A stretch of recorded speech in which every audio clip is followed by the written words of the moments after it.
Hey guys, it's Emily from Balance and Thrive here, and I just wanted to talk with you about something that you must do before you go for your dreams, right? Before you take any action, before you do any planning, before you really go for it all, right? You get that vision, you get really clear on what you want, and you decide 100% about it. You decide that that is what you want. You decide that you deserve it, that you're worthy of it. You decide that you are not going to feel guilty about it. And you decide that you are going to go for it, that you believe that it can happen. You really got to commit and own that decision, right? Fully embody it. I haven't actually shared this story before, but I feel like this is a turning point in my fertility journey. And I get that it's kind of like I don't know, maybe it's a little weird out there, woo wooey, which is probably why I haven't shared it very publicly yet. But when we were in the fertility journey and had been doing acupuncture, and we had tried a lot of different we had tried everything, right? And I was open to working with our reproductive endocrinologist and doing medications and that whole track. And I was also very open to doing abdominal massage and chiropractic and acupuncture. So when I say like we did everything, I read the books, I did fertility yoga, we did everything. So, anyways, one of the practitioners that I was working with actually suggested that I consult with someone and do like a chart reading just to see. I think we had been planning to do IVF at the time, and she had said, just as a way to kind of match up. Like the timing of that, do a chart reading with an Ayurvedic. I could be wrong, but I think it was an Ayurvedic astrologer. And you have this conversation. She'll read your chart and help you kind of make that decision about when to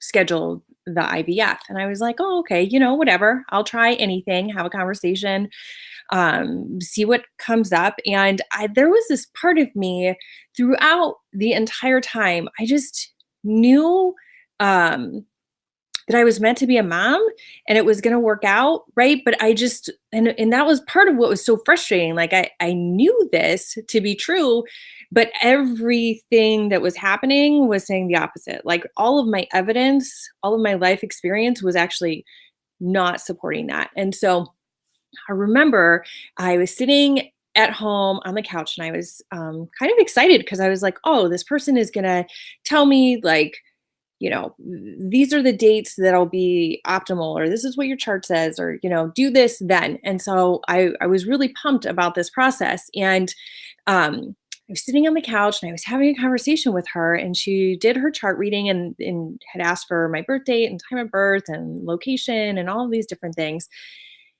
And one of the things she said to me was, Emily, your chart says that no, you're not going to conceive. This is not for you. This is not meant for you.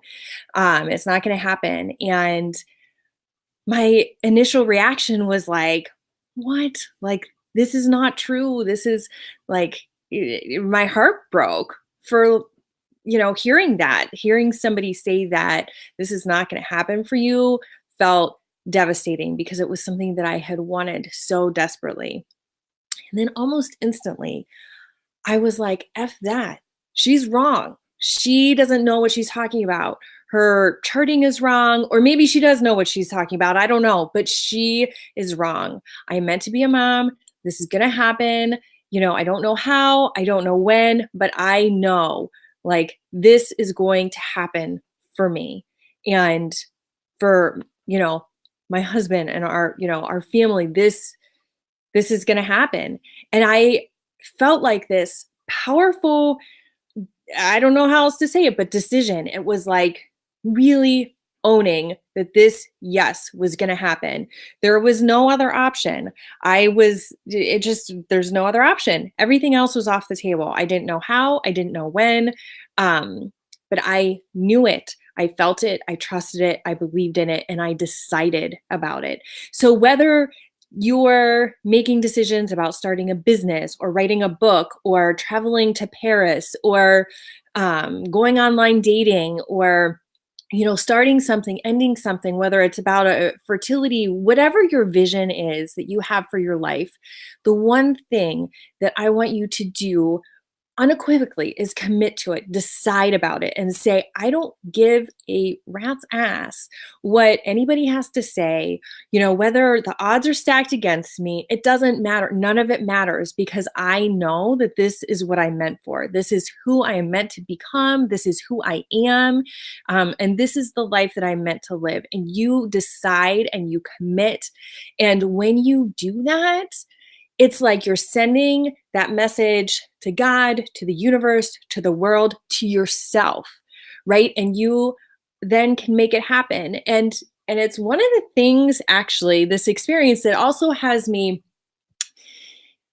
I don't know, like it's one of like the fundamental teachings in my life, one of the lessons that I had to learn that really shifted me into saying, like, you might be on a certain path, right? Like certain things might be meant for you and you can decide to go another path. That to me is what free will is, right? Like it's this decision. You could think, at some point in your life, you were meant for one way and you go down that way, and then whatever, something happens and you get to decide now. So, so step into that. Think about what it is that you want and decide now about going for it and what you're meant for and who you're meant to be and what you believe in. Like make that decision and feel it and own it and believe in it, right? That's part of that decision process is you like grab it and you put it on and you just breathe it in and it becomes a part of you and there's just no other option. And I think it was actually for me, I'll share the rest of that story for me. We had actually done IVF, and I can't remember if it was before or after, and IVF did not work for us, right? And then we were getting ready to do it a second time, and I just felt different. Everything had felt so different, but it was maybe a year, possibly two, after that moment. So sometimes, like again, you have to hold on to that decision, that trust, that knowing. It doesn't necessarily happen like that, right? But it'll come to you. It will happen if you decide on it and you own it and embody it and you say to yourself, to the world, to God, to the universe, this is my path. This is the direction. This is what I'm meant for. This is, me and where I belong and the vision that I have for myself and I believe in, and I'm willing to do absolutely anything in my power to make it happen. So that's the thing that you've got to do before you go for anything, right? Because that is the key piece that will pull it all together. That's the key piece that will allow you to keep going when everything is showing you like your experience. Like for us to get pregnant out of the blue, the odds were slim, right? Like the deck was stacked against us for that, but it happened. Anything can happen. Miracles happen all the time. They happen every second of every day. And I truly believe that, you are meant for whatever you decide that you are meant for. Your life will be whatever you decide it will be. You have a lot of power. So utilize that, believe in it, step into it, and see where it'll take you. So that is my tip for you today. I hope you have a wonderful day, and I will talk to you soon. Bye. Mwah.